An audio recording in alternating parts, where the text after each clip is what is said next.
Maths pedagogy CTET परीक्षा का एक महत्वपूर्ण पार्ट है। मैथ्स का सब्जेक्टिव नेचर साथ साथ उसका पेडागोजी का नेचर, दोनों का सही प्रिपरेशन, दोनों का सटीक प्रिपरेशन ही आपको एग्जाम में सफल कराएगा। आप उधर सब्जेक्टिव तो पढ़ ही रहे हैं, साथ साथ कुछ मैथमेटिकल इंस्ट्रूमेंट से रिलेटेड, मैथ्स की पेडागोजी से रिलेटेड, कुछ टेक्निक से रिलेटेड, कुछ कॉन्सेप्ट से रिलेटेड मैं अलग अलग वीडियोस आपको डेली का डेली देता हूं, जिसमें अभ्यास भी प्रैक्टिस भी आप करते हैं। प्रैक्टिस के साथ साथ आप कुछ सेपरेट कॉन्सेप्ट भी अलग अलग सीखते हैं। मैथमेटिकल इंस्ट्रूमेंट्स पे भी मैंने कई सारे वीडियो दिए। आज यहाँ पर एक और प्रकार का मैं यहाँ पर डिवाइस आपको समझाने जा रहा हूँ, एक और फिगर के बारे में आपको बताने जा रहा हूँ, जो एक फिजिकल डिवाइस के रूप में होता है, जिसका उपयोग 1 से 5 तक की पढ़ाई के दौरान किया भी जाता है। आप इस पूरे वीडियो को अगर इन तक देखेंगे तो आज जिस फिगर की मैं बात कर रहा हूँ, जो बोर्ड पर पीछे आप देख रहे हैं, डायनिस ब्लॉक का पूरा कॉन्सेप्ट सीख पाएंगे, या कैसे वर्क करता है, इसके पीछे की फ्रेमिंग क्या है, इसमें क्या क्या अप्रोच अप्लाई किए जाते हैं, इनके जो फिगर्स अलग अलग ब्लॉक्स में होते हैं उनका यूज कैसे करते हैं, सब कुछ आप सीख पाएंगे। तो प्रतिदिन सुबह 7 बजे की इस कनेक्टिविटी में अगर आप इन्वॉल्व हैं तो सीटेट के लिए आप सही डायरेक्शन में प्रिपेयर कर रहे हैं, प्रिपरेशन कर रहे हैं। मैथ्स का कोई भी सेगमेंट आपका छूटेगा नहीं, हर सेगमेंट में आप बेहतर स्कोर करेंगे, यही हमारी प्लानिंग और प्रयास है, और निश्चित तौर पर हम इसमें सफल भी होंगे। आप पीछे बोर्ड पर देख रहे हैं कि यहाँ पर हम डायनिस ब्लॉक जिसका डिस्कशन मैं आपसे कर रहा हूँ, इसमें हम 4 प्रकार के क्यूब के डिस्कशन कर रहे हैं।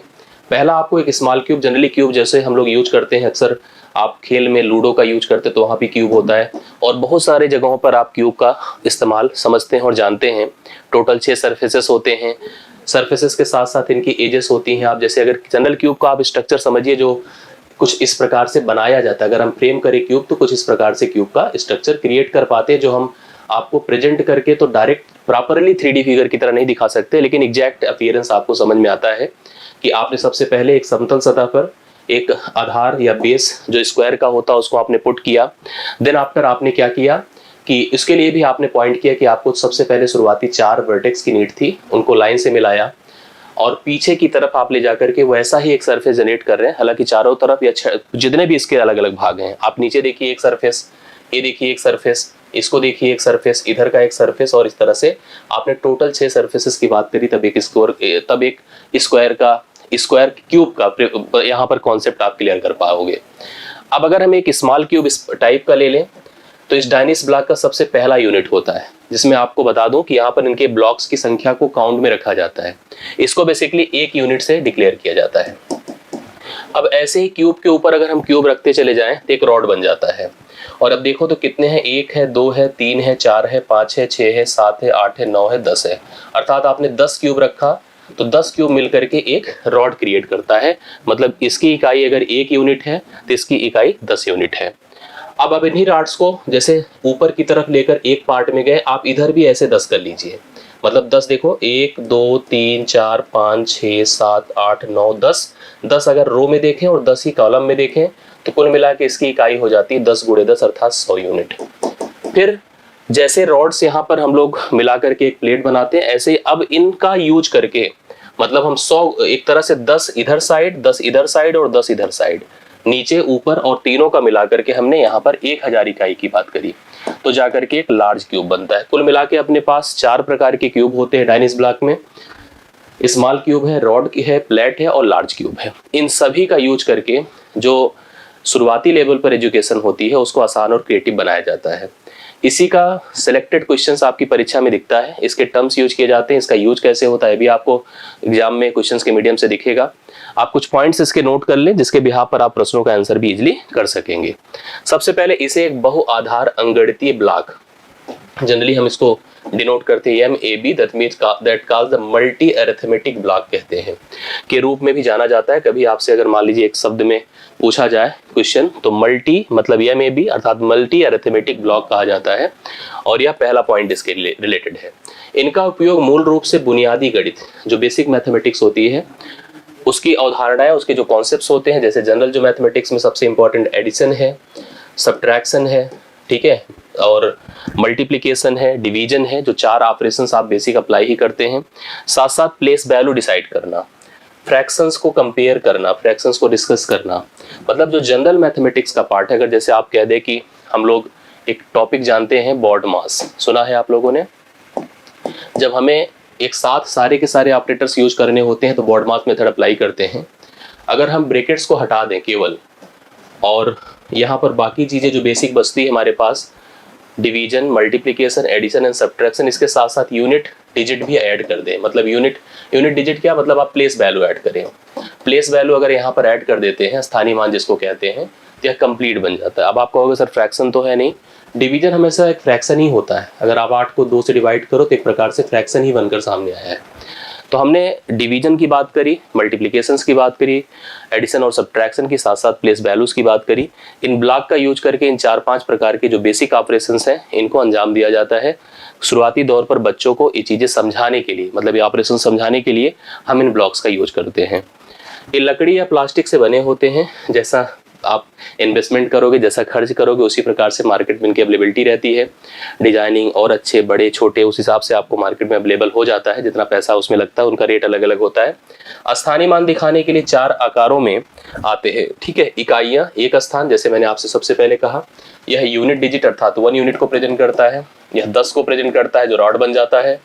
यह 100 को करता है, यह आपका एक प्लेट बन जाता है। और साथ साथ यह 1000 को प्रेजेंट करता है जो कि फाइनली एक क्यूब बन जाता है। मैंने बता दिया, 1 स्थान, दहाई 10 स्थान, प्लेट जो होते हैं 100 स्थान, और जो फाइनल ब्लॉक बनता है 1000 स्थान को प्रेजेंट करता है। आई होप ये जो बेसिक कॉन्सेप्ट था वो आपको क्लियर हुआ होगा, इसमें आपको दिक्कत नहीं होगी। कुछ कैलकुलेशंस की प्रक्रिया मैं आपको समझा दूं कि कैसे काम करती है। जैसे मान लीजिए आपको 8 को ही 2 से भाग करना है। 8 को 2 से भाग करना है तो आपको पता है कि 4 आता है और 8 जाएगा 0, खत्म। इसी को अगर मुझे प्रेजेंट करना है ब्लॉक से, मतलब ब्लॉक कैसे काम करता है इसके लिए आप उसको समझेंगे, तो कुछ ऐसे ब्लॉक यहाँ पर जनरेट किए गए, क्यूब पर क्यूब रखते चले गए। तो आपने देखा होगा कि हम इस पूरी प्रक्रिया में 2 चीज़ें इन्वॉल्व कर रहे हैं कि 2 से हम 8 को भाग कर रहे हैं, 4 अपने पास बार में जा रहा है, और फाइनल अगर इनका कॉम्बिनेशन आप देखो तो 2 गुणे 4 भी क्या होता है, 8 के बराबर होता है। मतलब अगर हम रिजल्ट की सोचे तो अपने पास देखिए ये टोटल अगर हम कंबाइन कर दें, ऐसे हमने बना दिया तो टोटल 8 है, ठीक है। पूरा देखो तो 8 है। और अगर हम लोग यहाँ पर हॉरिजेंटल लाइंस की बात करें तो 1 2 3 4, जो 4 आंसर को प्रेजेंट करेगा। 2 से भाग दे रहे हैं तो 2 यहाँ पर रो से प्रेजेंट ऑलरेडी प्रेजेंटेड है। मतलब उन सभी ब्लॉक्स को हम इस पूरे डिवीजन को समझाने के लिए यूज कर सकते हैं। 8 ऐसे ब्लॉक आपने सेट कर दिया इस पूरे डिवीजन को समझाने के लिए, और बताओगे भैया हम 2 से भाग कर रहे हैं, 4 बार जा रहा है, और 2 चौके 8, पूरा का पूरा नंबर आपका क्या था, वो 8 था। तो ऐसे आप ब्लॉक का सहारा लेकर के, ब्लॉक का यूज करके division, multiplication, addition, subtraction, place value, fraction comparison, everything आप एक्सप्लेन कर सकते हैं। आई होप आपको क्लियर हुआ होगा। अब आइए कुछ क्वेश्चंस हैं जो इनसे रिलेट करते हैं, क्योंकि सबसे इंपॉर्टेंट तो वही होता है कि आप डायरेक्टली प्रश्नों को फेस कर लें और उसका आंसर एग्जाम में दे आए। तो हमारे सामने कुछ प्रश्न बोर्ड पर आपको दिखेंगे, आपको आप एक एक करके प्रश्नों का सलूशन करिए और कॉन्सेप्ट पूरा क्लियर कर लीजिए। आपका 1 नंबर पूरा रिजर्व हो जाए आपके लिए। पहला क्वेश्चन है, निम्नलिखित में किस अवधारणा को सिखाने के लिए डायनिस ब्लॉक का उपयोग नहीं किया जाता है। ये सबसे ऐसे टिपिकल शब्द यूज कर लिए जाते हैं, थोड़ा सा नेगेटिव, कंट्राडिक्टिव, जिससे कि कंफ्यूजन हो। Dienes blocks can not be use to teach which of the following concept. प्रायिकता, प्रोबेबिलिटी तो प्राइमरी लेवल पे सोचिए ही मत। हालांकि एस्टिमेशन से सारी चीजें आजकल प्राइमरी लेवल पर पढ़ाई जा रही हैं, लेकिन प्रायिकता डायनिस ब्लॉक के सहारे नहीं संभव है, आप नहीं बता पाएंगे। स्थानीय मान हम कर सकते हैं, योग कर सकते हैं, घटाव कर सकते हैं, मतलब इन तीनों का यूज कर सकते हैं। प्रायिकता को छोड़कर तो अपने में प्रश्न क्या पूछा गया है कि नहीं किया जा सकता, इसका मतलब सही आंसर यहाँ पर क्या हो जाएगा, ये ऑप्शन प्रायिकता। प्रायिकता जो है डायनिस ब्लॉक के सहारे, डायनिस ब्लॉक की हेल्प से सॉल्व नहीं की जा सकती, नहीं कैलकुलेट की जा सकती। क्लियर हो गया होगा क्वेश्चन। दूसरा क्वेश्चन देखिएगा इसका, बच्चों को भिन्न की संकल्पना, भिन्न का जो कॉन्सेप्ट है उसको सिखाने के लिए, पढ़ाने के लिए निम्नलिखित में से क्या अत्यंत उपयुक्त है। Which of the following is most appropriate for the teaching children to the concept of the fractions। आपको मैंने सबके बारे में, मैंने एबिकस समझा रखा है, गिनतारा आप उसका वीडियो ध्यान से देखें। जियो बोर्ड मैंने समझा रखा है, उसमें इसका यूज आप समझिए किस पर्पज के लिए मैंने बताया है। ग्राफ पेपर मैंने अभी नहीं बताया, ग्राफ पेपर का यूज मुझे बताना है आप लोगों को, जिसमें ग्राफिकल रिप्रेजेंटेशन किया जाता है, स्केल फैक्टर अप्लाई किया जाता है, किसी बड़े स्पेस को छोटे में करके दिखाया जाता है। जैसे आप जानते हैं कि बड़ा सा लैंड है, एक इंजीनियर उसको एक छोटे पन्ने पर उतार देता है पूरी बिल्डिंग को ही। तो ग्राफ पेपर का यूज हम लोग समझेंगे। ग्राफ पेपर से हम लोग यहाँ पर फ्रैक्शंस नहीं समझा सकते हैं, यहाँ पर इसको फ्रैक्शंस को समझाने के लिए, डिविजन्स को क्लियर करने के लिए हमें डायनिस ब्लॉक की आवश्यकता होती है। तो सी ऑप्शन इस प्रश्न के लिए राइट सोल्यूशन होगा। ऐसे प्रश्न क्वेश्चन आपको एग्जाम में दिखते हैं। तो होप सो क्लियर हुआ होगा। आप गिनतारे का यूज समझते हैं, आपको क्लियर है, नहीं क्लियर है तो नीचे वीडियो है आप देख सकते हैं। जियो बोर्ड का यूज भी मैंने परफेक्टली आपको समझाया, उसका भी यूज आप देख लीजिए।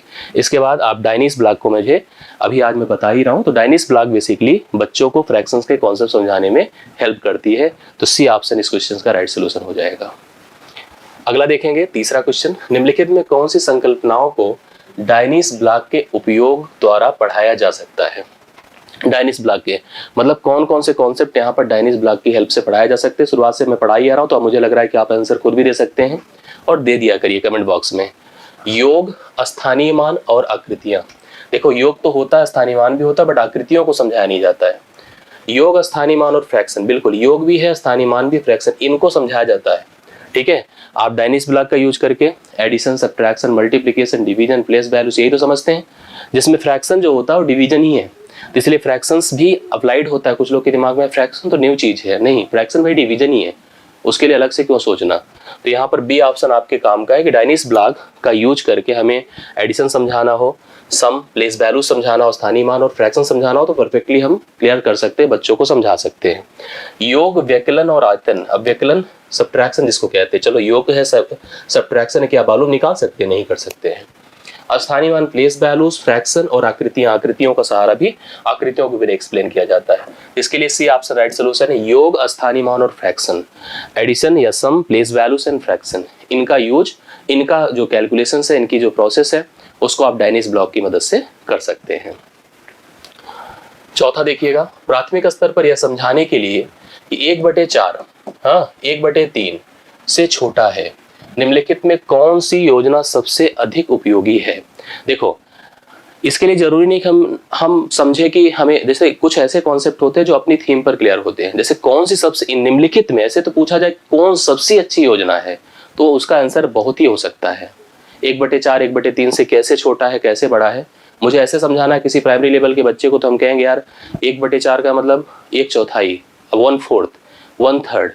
कैसे, जैसे हमने कहा हम 3 लोग हैं और हम 4 लोग हैं भाई, दो कोई कहीं पर कोई की चीज आई, एक सेब आया, एक पिज्जा आया, उसका बंटवारा करना है 3 लोगों में और 4 लोगों में, तो जिस निश्चित सी बात है कि जो 4 लोगों में बंटवारा होगा तो छोटा छोटा मिलेगा, 3 लोगों में बंटवारा होगा तो बड़ा बड़ा मिलेगा। ये कॉन्सेप्ट तो एकदम ट्रेडिशनल है और इसको समझाना चाहिए टीचर को, ऐसे ही बताना चाहिए टीचर को कि बच्चे को एक पिज्जे का एग्जांपल दे दीजिए। पिज्जा बहुत कॉमन होता है, आप जानते ही हैं, और बाकी भी बहुत सारे ऐसे सामान होते हैं जो कि राउंड सर्कल शेप में होते हैं, स्क्वायर शेप में होते हैं, चॉकलेट्स होती हैं, बहुत सारे ऑब्जेक्ट्स होते हैं। उसको टुकड़ों में ब्रेक करना है। अब उसको 3 में बांटना है कि 4 में बांटना है, तो बता देगा कि 4 में बांटोगे तो छोटा होगा, कम कम मिलेगा, 3 में बांटेंगे तो बड़ा बड़ा मिलेगा, ज्यादा ज्यादा मिलेगा। ये तो समझ में ऐसे ही आ जाता है। हम कह रहे हैं कि इन्हीं में से हमको बताना है कि इनमें से कौन सबसे उपयुक्त है। अब अपने पास दुनिया के सारे एग्जाम्पल, सारे तरीके नहीं है, यही 4 है, इन्हीं में से बताना है। लघुत्तम समापवर्तक विधि, सबसे पहले थोड़ा सा स्टैंडर्ड हाई होने पे आप एज ए स्टूडेंट अगर आप सोचे तो आपके लिए एलसीएम मेथड बेस्ट है, बट आप जब एक बच्चे को पढ़ाएंगे वो भी प्राइमरी लेवल का, उसको पहले तो एलसीएम बताओ, तब फ्रैक्शंस का एलसीएम भी सोचो, डिनोमिनेटर्स का आप एलसीएम लेंगे, फिर फ्रैक्शन से न्यूमरेटर और डिनोमिनेटर को कंपेयर करेंगे, बड़ा छोटा डिसाइड करेंगे। ये तरीका तो प्राइमरी लेवल पे उपयुक्त नहीं है। जियोग्राफ का यूज हो ही नहीं सकता, यहाँ पे जियोग्राफ का सहारा बिल्कुल नहीं ले सकते आप। डायनीज ब्लॉक, अब यहाँ पर संख्या चार्ट का भी यूज नहीं करा सकते हैं, डायनीज ब्लॉक का सहारा लेकर के हम किसी फ्रैक्शंस को दूसरे फ्रैक्शन से कंपेयर कर सकते हैं। इसके लिए आपको ब्लॉक बनानी पड़ेगी 12, 4 गुणे 3, 12 के 3 टुकड़े 3 कलर से करिए, 4 टुकड़े 4 कलर से करिए, आपको देखोगे कि कितने बचे, वो बचे ही बताते हैं कि कौन ज्यादा यूज किया कौन कम यूज किया। 4 टुकड़े करेंगे तो कम बचेगा और 3 टुकड़े करेंगे तो ज्यादा बचेगा, डिसाइड हो जाएगा बड़ा कौन है छोटा कौन है। इसलिए हम डायनीज ब्लॉक का सहारा लेकर के हम किसी भी बच्चे को प्राथमिक लेवल पर, प्राइमरी लेवल पर या समझा सकते हैं कि 1/4 इज लेस देन द 1/3। इसको आपको क्लियर करना है तो आपके लिए सबसे उपयुक्त है डायनीज ब्लॉक। क्लियर हो गया होगा। लास्ट क्वेश्चन इसका 5वां है, बहुत इंपॉर्टेंट है, आप समझ लो, ऐसे एग्जाम्स में क्वेश्चन दिख जाए तो आप करके आए, मैं यही चाहता हूँ। आपको हर फिगर के यूनिट्स क्लियर हैं। जैसे हमको देखिए यहाँ पर 2 क्यूब दे दिया है, हाँ, जो लार्ज है, एक प्लेट दे दिया है, 4 रॉड दे रखा है, और जो बेसिक क्यूब्स होते हैं छोटे छोटे जो 1 इकाई के होते हैं वो भी दिए हैं, प्लस यहाँ क्वेश्चन मार्क है, मतलब क्या इनमें और ऐड करें कि टोटल अमाउंट इसके बराबर हो जाए। ठीक है, तो पहले भैया इन सबको जोड़ो। आपको पता है कि इसमें एक में 1000 इकाई होता है, ये आपको क्लियर है, मैंने आपको बताया 10 गुणे 10 गुणे 10, तो 1000 और 1000 मिलकर इसकी संख्या अमाउंट टोटल 2000 हो गया। इधर इसका मान आपको पता है 10 गुणे 10 अर्थात 100 होता है, तो आप 100 लिख सकते हैं, इसमें भी दिक्कत नहीं। इसके एक का मान 10 होता है, भाई इसको आपने कहा था 100 यूनिट है, एक का मान 10 होता है, 10 गुणे 4 है तो 40 हो जाएगा। और इसका एक इकाई होता है, टोटल 6 है तो 6 और ऐड कर दीजिए। मतलब यहाँ तक जुड़ करके ये आपका, अभी इसमें देखिए यहाँ पर इसने बोला कि यह क्वेश्चन मार्क है इसके आगे और बराबर 6597 है। आपको यहाँ क्वेश्चन मार्क पे क्या फिल करना होगा कि यह टोटल मान 6597 के बराबर हो जाए। टोटल ऐड कर लें इसको, 2146 हो रहा है, 2146 प्लस क्वेश्चन मार्क है बराबर 6597। आप इसमें से इसको घटा दें, क्वेश्चन मार्क आप अचीव कर लेंगे। तो 6597 से आपको सब्ट्रैक्ट करना है 2146, 1 आया, 5 आया, 4 आया एंड 4 आया, 4451 जो सी ऑप्शन में आपको दिख रहा है, इस क्वेश्चन के लिए राइट सोल्यूशन हो जाएगा। ऐसे क्वेश्चंस आपको परीक्षा में दिखेंगे निश्चित तौर पे, जिसको आइडिया नहीं है इन ब्लॉक्स के बारे में, इन क्यूब्स के बारे में, वो कहाँ से कर पाएगा। आप इसको सीखेंगे तो आराम से आप इन प्रश्नों का हल कर सकते हैं एग्जाम में। और आशा करता हूँ इस वीडियो से आपको काफ़ी कुछ सीखने को मिला होगा।